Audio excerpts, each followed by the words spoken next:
अस्सलाम वालेकुम। आजकल बाज़ कवानीन जो है उसके ऊपर तकरीबन हर आए रोज़ बात होती है। उसमें सर फ़हरिस्त मामला तो नैब और अकाउंटेबिलिटी मैकेनिज़्म के हवाले से है, लेकिन mutual legal assistance, money laundering और FATF से रिलेटेड जो कानून साजी की गई वो भी आजकल ख़ास मरकज़ निगाह रही और इसके ऊपर तवज्जो रखने की ज़रूरत है भी, क्योंकि मनी लॉन्ड्रिंग भी हो तो उसके लिए भी आपको MLAs चाहिए। और अभी पनामा के बाद भी हमने देखा था कि बहुत सारे ममालिक को खतूत लिखे गए तो उन्होंने हमें जवाब देना भी गवारा नहीं किया। तो आम तौर पर जब आपके पास एक लीगल फ्रेमवर्क मौजूद हो तो उसी की रोशनी में आप बायलैटरल एग्रीमेंट्स करते हैं और दूसरे मुल्कों से कानूनी मुआवनत हासिल करते हैं। पनामा के मामले के अंदर स्पेशली एम्पावर किया गया in the light of supreme court orders, और उसमें खतूत लिखे गए नैब की जानिब से और उस JIT को मौका मिला UAE से, और एक आध और जगहों से उन्हें कुछ जवाबात भी आए। बाकी जगहों से कोई ज़्यादा तफसील हमें मिल नहीं पाई, बल्कि वो तमाम प्रॉपर्टीज़ 444 के करीब या 414 के करीब पाकिस्तानियों के नाम पनामा के अंदर थे। बेशतर के ऊपर तो हमें तफसीलात ही नहीं मिली। लेकिन अब OECD कंट्रीज़ जो हैं उन्होंने भी एक टैक्स एक्सचेंज का एग्रीमेंट कर लिया हुआ है जिसके तहत पाकिस्तान को वो इतला तक रसाई रहेगी। लेकिन MLA फिर भी वो एक लीगल फ्रेमवर्क है जिसकी अभी से थोड़ी देर पहले जब हम प्रोग्राम कर रहे हैं पार्लिमान ने मंजूरी दे दी है मुश्तरका इजलास के अंदर, तो वो एक कानून की शक्ल इख्तियार कर जाएगा। उसकी तफसीलात अभी बहुत ज़्यादा मेरे पास नहीं है, बिल अभी टैक्स हमारे सामने आया नहीं है कि उसके तहत किस तरह की कानूनी मुआवनत बायलैटरल एक्सचेंज के ज़रिए पाकिस्तान को आएगी। क्या फाइनेंशियल क्राइम, मनी लॉन्ड्रिंग और इससे हट के, जैसे पाकिस्तान से कुछ मतलूब जो पाकिस्तान को लोग हैं वो बरतानिया में मुकीम हैं। डॉक्टर इमरान फारूक की मर्डर इन्वेस्टिगेशन हो रही थी तो 2 लोग हमारे पास थे, बाज़ लोग ऐसे हैं जो लंदन में मौजूद हैं, तो क्या वो कानूनी मुआवनत के ज़ुमरे में आएंगे? नवाज़ शरीफ साहब और शहबाज शरीफ की फ़ैमिली के बहुत से अरकान इस वक्त लंदन में हैं, जिनको गुज़श्ता रोज़ भी शाह महमूद ने कहा कि हमने नोटिस सर्व किया है। इस MLA की रोशनी में क्या बरतानिया के साथ ऐसा कोई एग्रीमेंट उसको हतमी शक्ल दी जा सकती है कि उन तक रसाई हो जाए? उनके बच्चे बहरहाल बरतानवी शहरी हैं, क्या उन बच्चों तक रसाई मिलेगी? इन सवालों का जवाब अभी हमारे पास है नहीं। कानून सामने आएगा तो ज़्यादा तफसील पे बात करेंगे। लेकिन नैब का कानून जो है बज़ाते ख़ुद उसके ऊपर बहुत इंटरेस्टिंग हो रही हैं। वज़ीर आला पंजाब को 12 अगस्त को तलब किया गया और उनके ऊपर इल्ज़ाम यह है कि उन्होंने इख्तियारात से तजावुज़ करते हुए एक किसी होटल को शराब का कोई इस्तेमाल करने के लिए या वहाँ सर्व करने के लिए कोई खुसूसी इजाज़तनामा जारी किया, परमिट जारी कर दिया। अब ये पाकिस्तानी माशरे में और एक जहाँ मुस्लिम माहौल बड़ा डोमिनेट करता है वहाँ पर ये चीज़ वैसे भी बड़ी मुतनाज़ा है, लेकिन अगर साथ वहाँ करप्शन वाला एलिमेंट आ जाए तो उनके लिए काफ़ी एक हज़ीमत का सामना हो सकता है। डिपेंड करेगा कि नैब के पास केस भी है अभी और कितना मजबूत है, क्योंकि बाकी केसेस हवा में ज़्यादा बन रहे हैं। 2 सालों में किसी एक केस के अंदर नैब किसी को सज़ा दिलवाने में, हाई प्रोफाइल पोलिटिकल केसेस की बात कर रहा हूँ, नैब किसी को सज़ा दिलवाने में कामयाब नहीं। इसी तरीके से मरीम नवाज़ को तलब किया गया है और 11 अगस्त को वो बताएंगी कि उन्होंने कोई 200 एकड़ के या उससे ज़ायद कोई ज़मीन है लाहौर में अलॉट करवाई, वो कैसे अलॉट करवाई।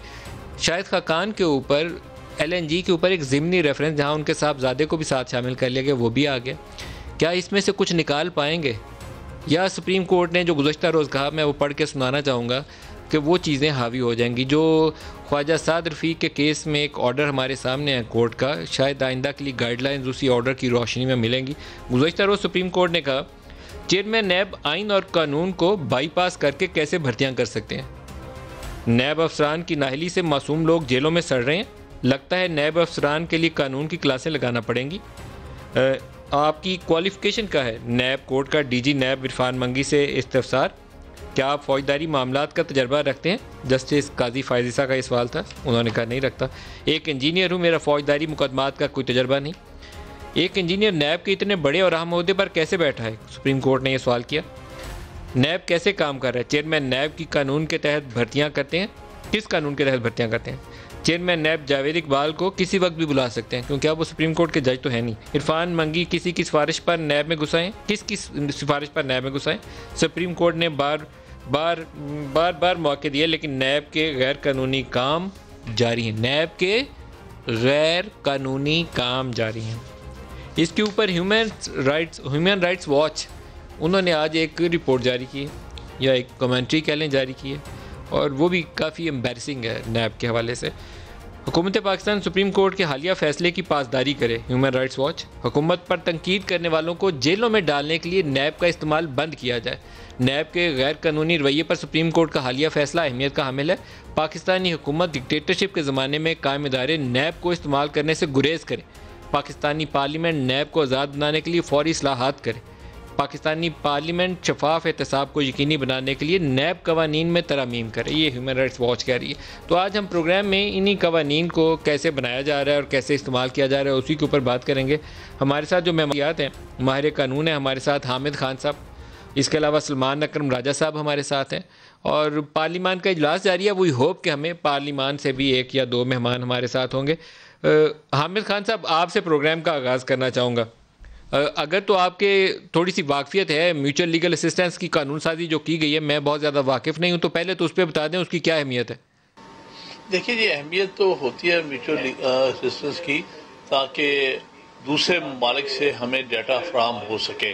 बुनियादी तौर पर इसका मकसद ये है कि मुख्तलिफ ममालिक में जो आपके पास सबूत हैं उनको हासिल करने के लिए आसानी पैदा हो जाए, ताकि अगर उनके मसलन इंग्लैंड के अगर कोई मुलजिम हैं और वो उनके सबूत पाकिस्तान में मौजूद हैं तो वो पाकिस्तान की हुकूमत से वो सबूत हासिल कर सकें। इसी तरह अगर पाकिस्तान के कोई मुसलमान उनके सबूत बरतानिया में हैं तो उनसे वो हासिल कर सके, और इसी तरह से जो भी सिग्नेटरी कंट्रीज होंगे उनको ये पाबंदी होगी कि वो एक दूसरे की इस तरह से कानूनी मदद कर सकें, ताकि जो प्रोसिक्यूशंस या जो भी वहाँ पर कानूनी कार्रवाइयाँ हो रही हैं वो कानूनी कार्रवाइयों में उनको मदद मिल सके। राजा साहब, MLA के हवाले से आपसे भी जानना चाहूँगा।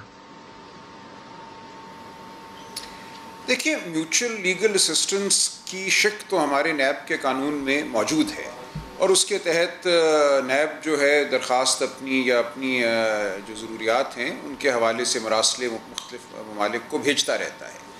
लेकिन उन मरासलों या उन दरख्वास्तों के साथ होता क्या है, इसका इन्हिसार उन ममालिक के कवानीन पर है। बहुत से ममालिक हैं वो जवाब ही नहीं देते जब तक आपका उस मुल्क के साथ जहां आप दरख्वास्त भेज रहे हैं कोई मायदा ना हो और उनके कानून के तहत उन पर ये वाजिब ना हो कि वो आपको मालूमात फराहम करें या लोग आपके हवाले करें, तो वो आपकी कानून साजी के ताबे तो नहीं है ना। हम जो मर्ज़ी यहाँ कानून बना लें उसका इतलाक़ बरतानिया पे या इटली पे या किसी और मुल्क पे तो नहीं होगा, मासवाए ये कि पहले हमारा उनके साथ कोई मायदा हो, उस मायदे के तहत उन ममालिक में भी कानून साजी हो, यहाँ भी कानून साजी हो, और वो दोनों कानून जो हैं मिलकर कोई एक लाए अमल जो है, जो एक ताकत का एक बैलेंस है दोनों मुल्कों के दरमियान, वो पैदा करें। बहुत से ममालिक यूरोप में ख़ास तौर पे अपने लोगों को हमारे हवाले नहीं करते, ना सिर्फ ये अपने शहरियों को नहीं करते, वहाँ पे जो पनाह लिए हुए भी अगर कोई शख्स हो उसको भी नहीं करते, इस बुनियाद पे कि यहाँ सज़ाए मौत दे दी जाएगी। उस मालिक में सज़ाए मौत की ममानियत है, उसको उन ममालिक के कानून के तहत बुनियादी हुकूक के मुनाफी समझा जाता है। तो ये तमाम वो मामलात हैं जिनको तय करना होता है एक बाहमी मायदे की सूरत में, कि अगर कोई शख्स वहाँ से यहाँ आएगा तो उसको किस नौयत की सज़ा हम देंगे और राजा साहब, लेकिन फाइनेंशियल क्राइम्स में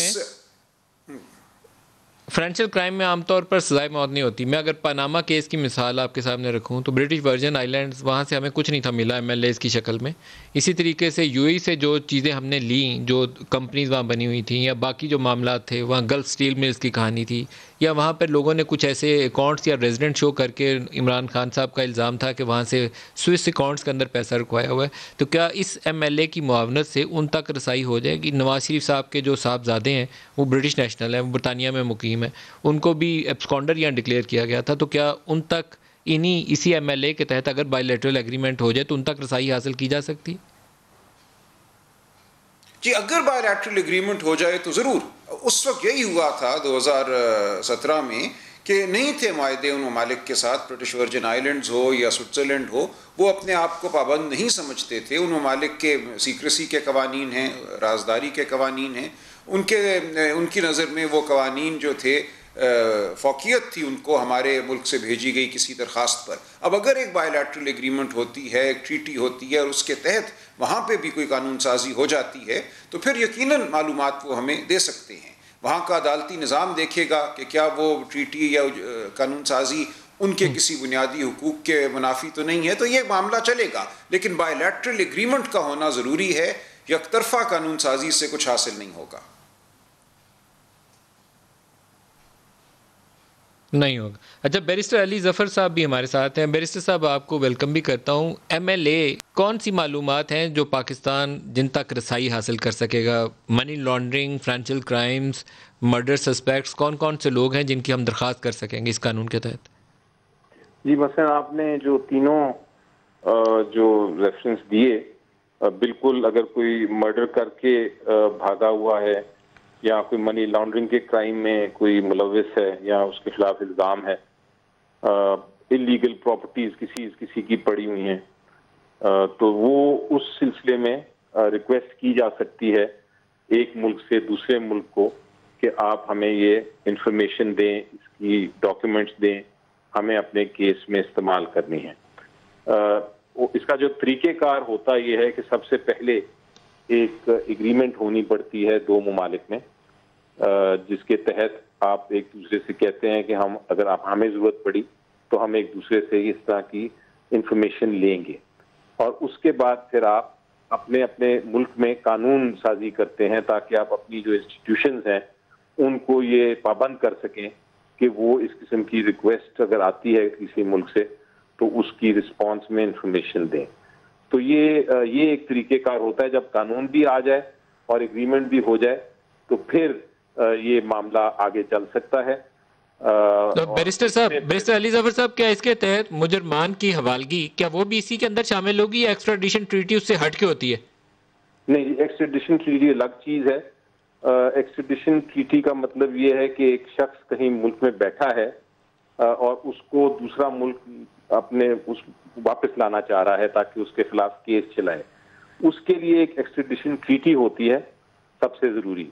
और एक्स्ट्राडिशन ट्रीटी जो है वो अगर दो मुमालिक में है एक दूसरे के जो जिनके खिलाफ इल्ज़ाम हो उनको ट्रांसफ़र करने की, एक्स्ट्राडाइट करने की, तो फिर भी जो एक्यूज्ड है, जो जिसको ट्रांसफ़र करना है, उसके पास ये हक होता है कि वो जाके अपने जिस मुल्क से उसको निकलना है उस मुल्क की अदालतों को रजू करे और अपने रिलीफ ले। अब मसलन एक शख्स है अगर बैठा हुआ पाकिस्तानी इंग्लैंड में और इंग्लैंड के साथ हमारी सपोजिंग एक्स्ट्राडिशन ट्रीटी होती तो फिर हम रिक्वेस्ट कर सकते थे इंग्लैंड को कि आप उस शख्स को हम भेज दें वापस पाकिस्तान।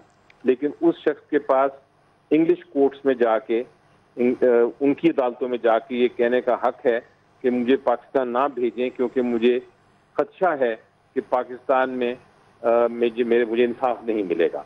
तो फिर ये चीज़ जो है ये जाके जो इंग्लैंड की अदालत है वो फैसला करेगी कि क्या वो भेजना चाहिए या नहीं भेजना चाहिए। और अगर तो बैरिस्टर अली ज़फ़र साहब, जो पनामा पेपर्स के अंदर जिन लोगों के नाम आए थे वो कोई 450 या 444 लोग या 440 लोग जो भी उनकी तादाद थी, उसके अंदर पाकिस्तान पीपल्स पार्टी, पाकिस्तान मुस्लिम लीग नवाज़ और इवन पाकिस्तान तहरीक इंसाफ के जो अभी प्राइम मिनिस्टर साहब के स्पेशल असिस्टेंट और एडवाइज़र्स हैं उनकी भी ऑफशोर कंपनियाँ BVI के अंदर रजिस्टर्ड सामने आ गई थी। क्या इस कानून के तहत वो लॉ हमें एम्पावर करेगा कि उन ममालिक से वो इंफॉर्मेशन हासिल कर सकें? जी देखें, अब जिस तरह मैंने कहा कि अगर तो हमारी एग्रीमेंट है, जिस मुल्क के भी डॉक्यूमेंट्स चाहिए, अगर ये पनामा है या कोई वर्जिन आइलैंड्स हैं या कोई और मुल्क है जहाँ ये कंपनियां थीं, अगर हमारी उनके साथ ट्रीटी है और हमारी ये एग्रीमेंट है और उनका कानून भी इजाज़त देता है और हमारा कानून भी है, तो फिर तो ये मिल जाएंगे आपको डॉक्यूमेंट्स उनके खिलाफ जो इन्फॉर्मेशन चाहिए। लेकिन अगर हमारी एग्रीमेंट ही नहीं है सिरे से, तो सिर्फ इस बिना पे कि पाकिस्तान में एक कानून बन गया है या दूसरे मुल्क में कानून बन गया है, तो वो ट्रांसफ़र ऑफ इंफॉर्मेशन नहीं हो सकेगी। अच्छा हामिद खान साहब, बरतानिया ने तो एक वो अनएक्सप्लेन्ड एसेट्स या वेल्थ ऑर्डर भी पास किया था, अब हमारे यहाँ MLA भी मौजूद है, तो क्या ये दोनों चीज़ें एक दूसरे को रीइंफोर्स करके मदद कर सकते हैं? जो पाकिस्तान से एक बहुत बड़ा चार्ज है कि हमारे जो ताकतवर पॉलिटिकल एलीट है या वैसे एलीट कह लें जो पाकिस्तान को किसी तरीके से रूल करती है, वो यहाँ से चुरा के पैसा ले जाते हैं और बाहर रख लेते हैं, क्या उस पैसे को वापस लाने में इन दोनों कवानीन से मदद मिल सकती है?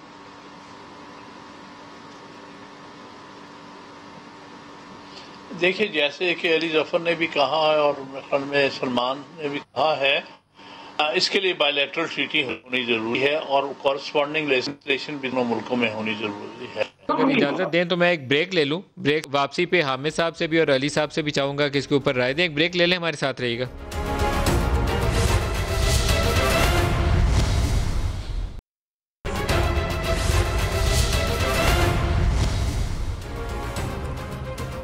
प्रोग्राम में दोबारा खुश आमदीद कहते हैं। पाकिस्तान में बड़ी बड़ी सियासी शख्सियात के ऊपर जब केसेस बनते हैं तो आमतौर पर शेख रशीद के जो बयानात हैं बड़े मानी खेज होते हैं और वो पहले से बता देते हैं कि बकरा ईद पे किसकी कुर्बानी होनी है, फिर कभी कभार कसाई भी, बल्कि अक्सर औकात उनका कसाई भाग जाता है। लेकिन अभी उन्होंने शहबाज शरीफ के ऊपर भी एक बयान दिया, दिखाएगा क्या कहा उन्होंने।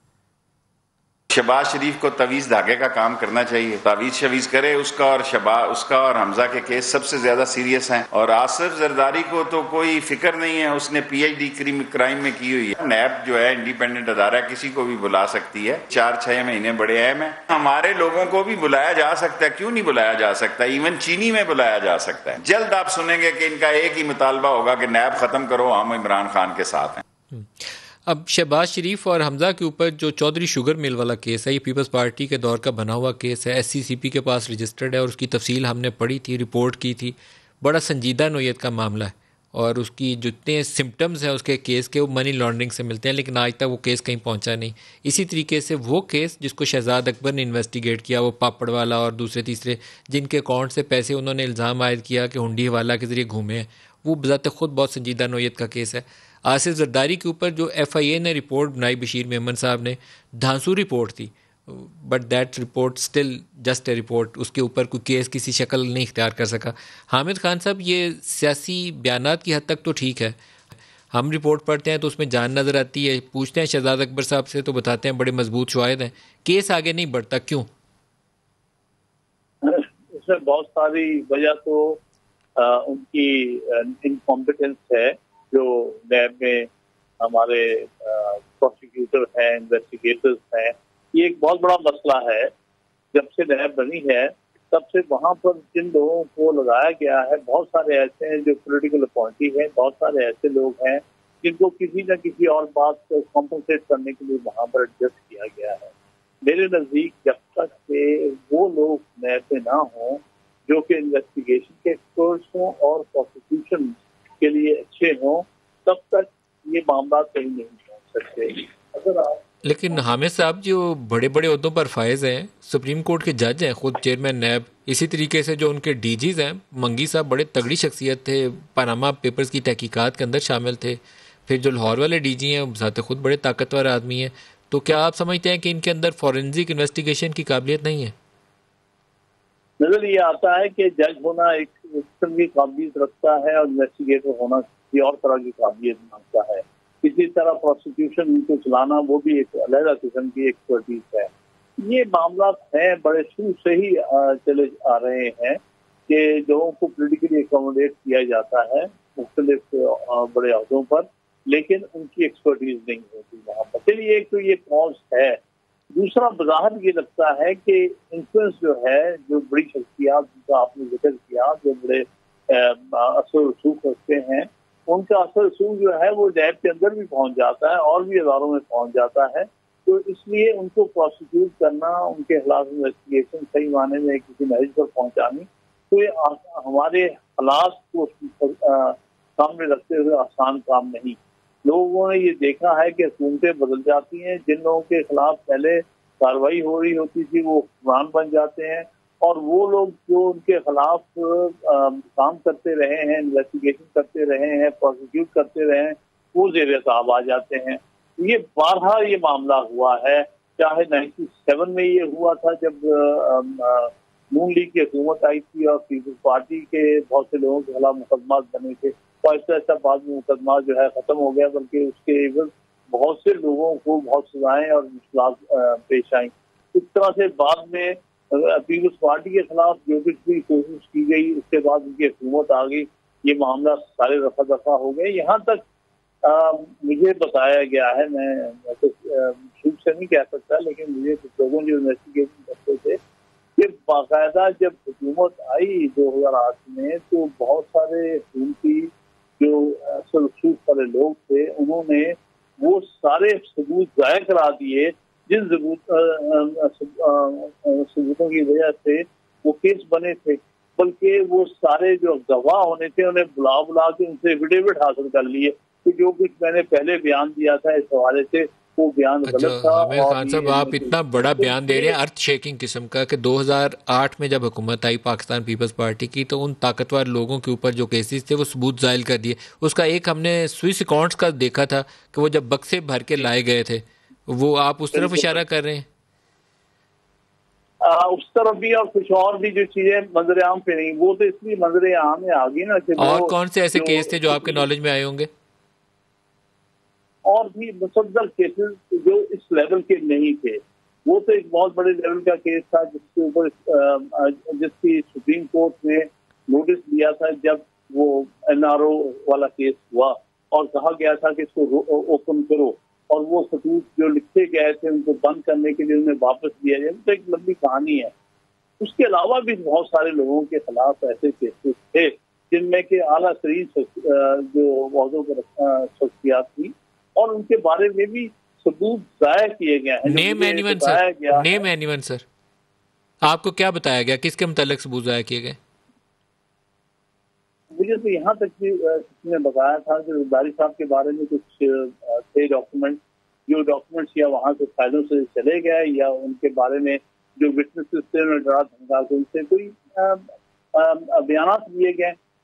बात तो ये जो है कोई चीज लिखित पढ़त में तो मेरे सामने नहीं आई है, लेकिन वो जो वहाँ पर प्रोसिक्यूशन से मुतल्लिका लोग थे नैब में, वो बेचारों की कोई हैसियत ही नहीं थी कि वो इतने बड़े जो एक लोग हैं उनके बारे में मजीद अपने आप को अगर उन्होंने जॉब में रखना था तो उन्हें कुछ न कुछ कहना पड़ता था। तो ये बहुत सारी बातें हैं, अगर उसको डीपली स्टडी किया जाए तो बहुत सारी चीजें बाहर निकल आएंगी। ये तो हमने कहा तो इधर उधर से जो इतलात मिलती है उल्टी उल्टी इतलात मिलती है कि भाई आप वहाँ क्यों गए थे नैब, हमने कहा जी ये इस्लाम साहब ने बुलाया था और वो जो बयानात थे उनको रिटेक्ट किया है, एफिडेविट जो है वो वापस दिए गए हैं। ये एफिडेविट दिए गए हैं कि जो पहले एफिडेविट थे वो बिल्कुल किसी दबाव के तहत थे, हालांकि दबाव के तहत दूसरे एफिडेविट दिए जा रहे थे। मैं सिर्फ बात ये कर रहा हूँ कि इस किस्म की बातें उठती उठती मेरे नॉलेज में तक आई थी कि इस तरह करके जो प्रोसिक्यूशन के मैसेज हैं उनको जाया किया गया है। अगर ये एक दफा इस किस्म की चीज हुई है या हो सकती थी तो बातें भी हो सकती है जब दूसरे कोई और लोग जो इन पार आए हैं उन्होंने भी अपने खिलाफ जो सबूत जाहिर करेंगे। ये सबसे बड़ा मसला ये आ रहा है कि जब आप हाईएस्ट लेवल के ऑफिस होल्डर्स के खिलाफ आप करते हैं और उसके बाद कुछ लोग अपना आप को रिस्क में डाल के उनको प्रोसिक्यूट करते हैं, उनके खिलाफ बयानात देते हैं और अपने रिकॉर्ड एफिडेविट देते हैं, वो ये रिस्क उठाते हैं कि कल को उनकी हुकूमत जब आएगी तो फिर उनके साथ क्या भी, फिर उनके साथ क्या होगा। ये एक ऐसा खौफ है, इतना ऐसा खौफ है जिसकी वजह से हर दौर में इन्वेस्टिगेशन जो है, क्योंकि आपने सवाल ये पूछा है कि क्या वजह है, क्यों क्या फेलियर है, एक तो एक्सपर्टीज की मैंने बात की, दूसरी तरफ जो मुसलसल हुकूमतें बदलना और उन लोगों का इख्तियार में आना है जिनके खिलाफ प्रीवियसली केसेस चलते रहे हैं और वो फिर अपने खिलाफ केसेस खत्म करते हैं। ये एक ऐसा साइकिल है जो पिछले बहुत सालों से चल रहा है। तो इस वजह से बहुत से लोग पूरी हिम्मत नहीं करते इन्वेस्टिगेट करने की। सलमान अकरम राजा साहब से भी मैं चाहूँगा इसके ऊपर राय दें। ये बहुत बड़ी बात हामिद खान साहब ने बताई है और शायद ऐसी बात नहीं है कि आप लोगों को मालूम नहीं होगी। पाकिस्तान में ये सब चीज़ें होती रही हैं और हमने स्विस अकाउंट्स का तो रिकॉर्ड देखा भी था कि बक्सों में आया था और वो बता रहे हैं इसके अलावा भी और केसेस थे। आप खुद वकील हैं और इन चीज़ों से वाकफियत भी रखते होंगे। अगर इसी तरीके से होता रहा और खौफ भी मौजूद हो कि दूसरे की हुकूमत आएगी तो हमें टांग देगी, तो फिर तो मामला आगे नहीं चल सकते। देखिए, नैब का इदारा बनाया ही इसलिए गया था और उसको जो बज़ाहिर एक खुद मुख्तारी दी गई है कानून में, वो इसीलिए थी कि पुलिस FIA तो बराह रास्त हुकूमत के ताबे होते हैं। जब हुकूमत बदलती है तो जो हुकूमत में लोग होते हैं वो अपने ख़िलाफ़ बने हुए मुकदमात को ख़त्म कराती हैं। ये एक हमारी रिवायत रही है। जब FIA बराह रास्त अगर वज़ीर आज़म के तहत है या पुलिस जो है वो सूबाई हुकूमत के तहत है तो वो मुकदमा क्यों चलाएगी अपने नए लीडरान के ख़िलाफ़, नए वज़ीर आज़म या वज़ीर आला के ख़िलाफ़। यही वजह थी कि इस जो हुकूमती एक हायरार्की है उससे हटकर एक इदारा बनाया जाए जो खुद मुख्तार हो, जिसका जो चेयरमैन है वो बहुत एक ताकतवर शख्सियत हो, गैर मुतनाज़ शख्सियत हो, उसकी तैनाती जो है वो एक शफाफ तरीके से हो। यही वजह थी नैब बनाने की, हमें ये भूलना नहीं चाहिए। लेकिन बदकिस्मती ये हुई कि नैब बनने के बावजूद, उसको ये तमाम इख्तियारात देने के बावजूद, जो साख हम समझते थे खुद मुख्तार इन्वेस्टिगेटिव इदारे की होनी चाहिए, एक खुद मुख्तार प्रोसिक्यूशन की होनी चाहिए, वो साख नैब हासिल नहीं कर सका। इसलिए ये सवाल पैदा होता है कि नैब जैसे खुद मुख्तार इदारे की ज़रूरत तो है, लेकिन उसको हकीकतन खुद मुख्तार कैसे बनाया जाए। कागज़ पर तो दे दी खुद मुख्तारी, लेकिन उसके जो आमाल हैं, जो उसने किया है, उसके हवाले से ज़ाहिर सुप्रीम कोर्ट तक को तहफ़्फ़ुज़ात हैं। दुरुस्त है। मलिका बुखारी हमारे साथ हैं और अली साहब भी, तो इनसे एक आज बहुत बड़ा केस है वज़ीर आला पंजाब की तलबी का। जी, कितनी जान है उस केस में? Thank you Nadeem. पहले तो आई एम सॉरी कि मैं लेट हो गई, जॉइंट सेशन चल रहा था। जी बिल्कुल। देखिए नदीम, हम तो बारहा कहते हैं कि पाकिस्तान के अंदर जो एहतसाब का अमल है वो बिला तफरीक होना चाहिए।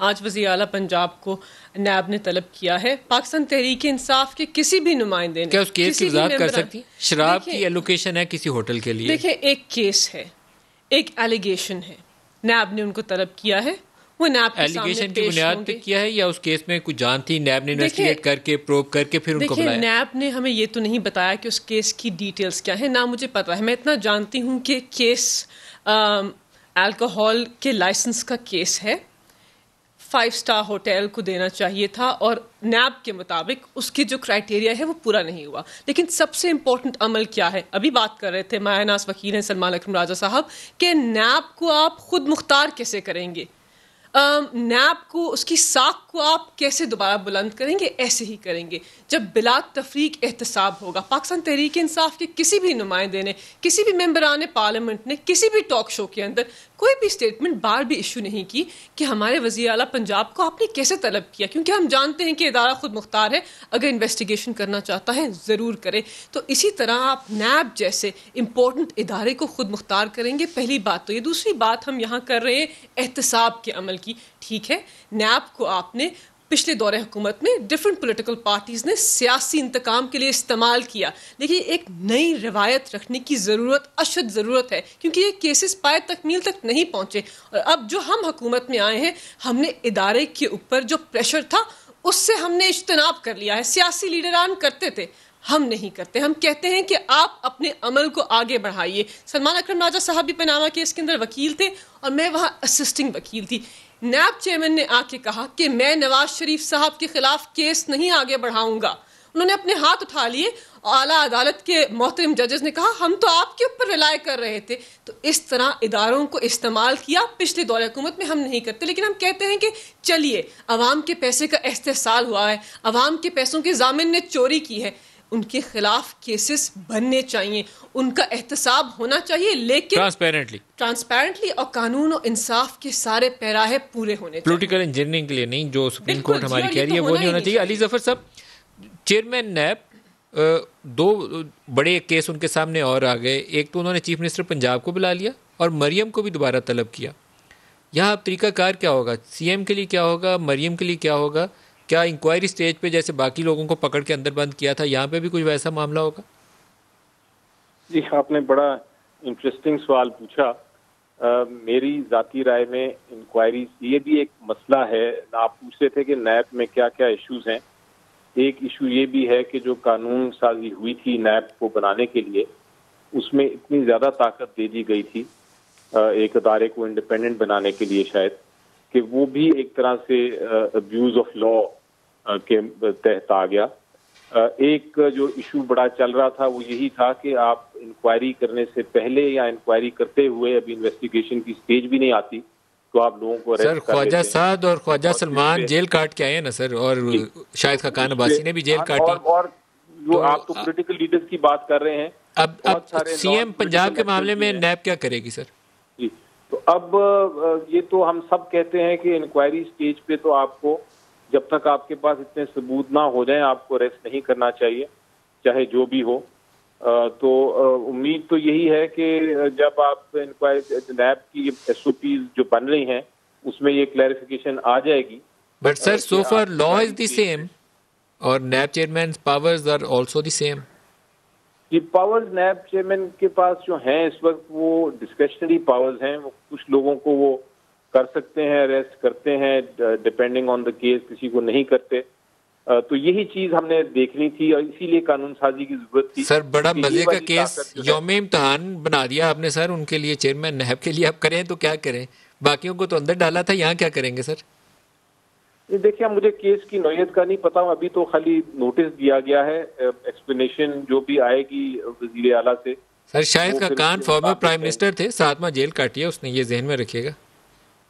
जी जिस तरह मैंने कह रहा हूँ कि ये इससे मैं पर्सनली तो इस जो ताकत है इंक्वायरी स्टेज पे अरेस्ट करने की, मैं तो इसके अगेंस्ट हूँ और मैंने कई जगह इस पे आवाज भी उठाई है कि, और इनफैक्ट आप देखेंगे हुकूमत की तरफ से जो ऑर्डिनेंस आया था उसमें इस ताकत को भी खत्म किया गया था और कहा गया था कि आप इन्वेस्टिगेशन की स्टेज पे मैं ही आपकी इजाज़त से हामिद खान साहब, क्योंकि वो इस मसले के ऊपर काफ़ी मेरे ख्याल में अच्छा एक वोकल पोजीशन ली हुई है उन्होंने, चेयरमैन नैब के ऊपर भी और नैब के ऊपर भी, तो मैं उनसे जानना चाहूँगा सर, जितने अभी इंक्वायरी स्टेज पे आपने गिरफ्तारियाँ देखी, हाई प्रोफाइल करप्शन केसेस जिसमें बड़े बड़े सियासी शख्सियात थी, अब चेयरमैन नैब क्या करेंगे जब चीफ मिनिस्टर पंजाब की पेशी होगी और मरीम नवाज़ की पेशी होगी? क्या दोनों को अंदर बंद कर देंगे 100 दिन के लिए?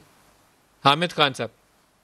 देखिए मैं तो वैसे सूबी तौर पर समझता हूँ इतनी बड़ी डिस्कशन होनी नहीं चाहिए थी। किसी शख्स को भी दौरान इंक्वायरी 90 दिन तक बंद करने का जो इसमें इख्तियार दिया गया था वो गलत था और गलत इस्तेमाल हुआ है। अब देखना यह है कि ये केसेस किस नौयत के है। मैं नहीं समझता कि किसी के चीफ मिनिस्टर होने में या मिनिस्टर होने से कुछ फर्क करना चाहिए। अगर वाकई ही केस ऐसा है और इतना संगीन है कि उसमें गिरफ्तारी जरूरी है तो फिर उसका और किसी और का एक बराबर है। क्योंकि ये बात बिल्कुल सही कही है मलिका दीदी ने कि हम तो जो है सब बिलीव करते हैं कि सबके साथ यकसा बर्ताव होना चाहिए। वहाँ कोई शख्स भी कानून से अभाव नहीं है। अगर उसके खिलाफ वाकई ही सीरियस केस बनता है तो उसके खिलाफ जो कानून के तहत और जिस तरह दूसरों के साथ की गई है आप उनके साथ भी कर सकते हैं। अगर केस वाकई ही इस नौयत का है, ये तो नैब के चेयरमैन ने अपने डिस्क्रिशनरी कॉल इस्तेमाल करने से पहले फैसला करना है। लेकिन मैं समझता हूँ कि डिस्क्रिशन ठीक इस्तेमाल होनी चाहिए। खामखा लोगों को गिरफ्तार करके अरसे के लिए बंद नहीं करना चाहिए और अभी रेफरेंस भी ना हो तभी लोगों को गिरफ्तार रखा जाए, लेकिन ये गलत है। जो कि मैं समझता हूँ आइन की दी हुई हमारे बुनियादी हकूक़ के खिलाफ है। लेकिन हैविंग सेड दैट बर्ताव एक जैसा होना चाहिए, क्योंकि हमारा ये कहना है कि जो अकाउंटेबिलिटी है राजा साहब आपसे भी पूछ लूँ, आप तो पनामा में एक खास अरसे तक खुद शरीफ फैमिली की वकालत भी करते रहे, तो अब मरियम और सीएम पंजाब बुज़दार दोनों की पेशी होगी एक दिन के फर्क से, तो क्या होगा?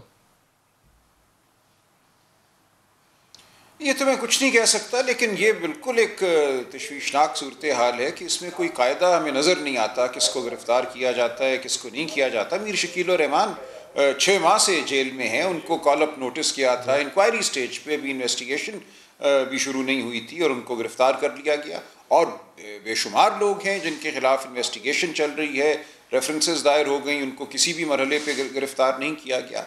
अब ज़ाहिर जो आपने बताया रेफरेंस फाइल हुआ है सर राजा साहब अभी तक नजर में तो वो कुछ रहमान पे रेफरेंस फाइल हुआ अभी तक भी हो गया तो उसको कलअदम करार दे दिया जाएगा। वो कोई अनलेस के कोई उसमें मामला फाइनेंशियल मिसप्रोप्राइटी का हो।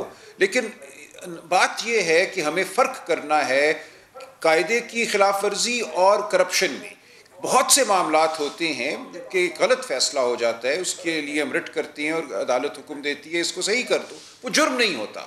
नैब में हो ये रहा है कि जुर्म और एक गलती जो है उसमें फ़र्क जो है वो मिटा दिया गया है और लोगों को महज इसलिए गिरफ्तार किया जा रहा है कि उनके खिलाफ कोई शक है, कोई शुबा है कि इनसे कोई गलती शायद हो गई हो और इंक्वायरी स्टेज पे गिरफ्तार किया जा रहा है। इसके लिए ज़रूरी है कानून साजी और हर एक को एक तरह मुसावी तरीके से फिर ट्रीट किया जाए, खास वज़ीर आला हो, अपोजिशन हो, वो कोई भी हो। मलिका से एक दफ़ा चाहूँगा मैं दोबारा पूछ लूँ, मलिका भी जो एक तो MLA पास हुआ, इसके अलावा भी कुछ और कानून साजी भी है सामने? म्यूचुअल लीगल असिस्टेंस का बिल आज मुतफ़िका तौर पर ऐवान से पास हुआ है, दोनों हाउसेस ने पास किया है एक्सेप्ट JUIF, और बड़ा खुश आइन एक अमल है बिकॉज फैटफ की ये रिक्वायरमेंट थी। हम डेडलाइन के बहुत करीब हैं और हमने प्रूफ किया है कि हम रिस्पॉन्सिबल आज एक ही बिल पास किया गया, रिस्पॉन्सिबल मेंबरान पार्लियामेंट। तो इस MLA के तहत जो मनी लॉन्ड्रिंग के जितने चार्जेस हैं उन लोगों की मालूमात तक रसाई हमें मिल पाएगी?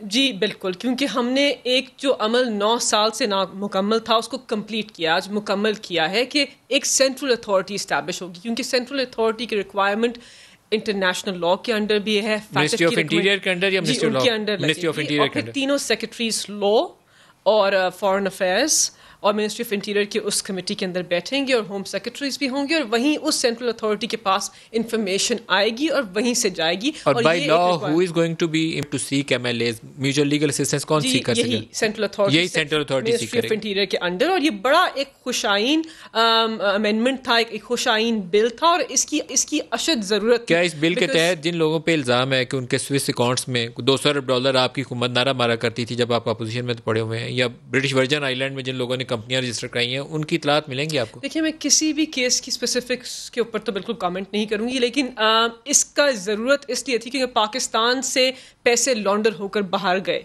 पाकिस्तान की आवाम का पैसा बाहर गया और फिर हमारे पास कोई ऐसा लीगल मैकेनिज्म नहीं था। आपके पास हुकूमत के पास कोई एस्टीमेट्स हैं कि कितना पैसा एनुअली मनी लॉन्ड्रिंग के जरिए यहाँ से बाहर जाता है? पाकिस्तान के एक्स वज़ीर ख़जाना तो कह चुके हैं कि $10 अरब हर साल बाहर जाता है। ये इमरान खान कहते हैं, रिपोर्ट भी है और ये फिगर सामने आए हैं। तो ये तो एक अमेरिकन इंटरनेशनल ऑर्गेनाइजेशन है, उसकी रिपोर्ट में भी था दर्ज कि $10 अरब का नुकसान मनी लॉन्ड्रिंग के थ्रू पाकिस्तान को होता है। एक बड़ा सीरियस ये ऑफेंस है और पाकिस्तान को इसके खिलाफ इकदाम बहुत पहले उठाने चाहिए थे, लेकिन अब हम उठाएंगे इंशाल्लाह। और सियासी साए रहनुमा भी एक पेज के ऊपर है। एक लास्ट क्वेश्चन पूछ लूं जल्दी में, क्या इसके लिए बायलैटरल एग्रीमेंट होना जरूरी है?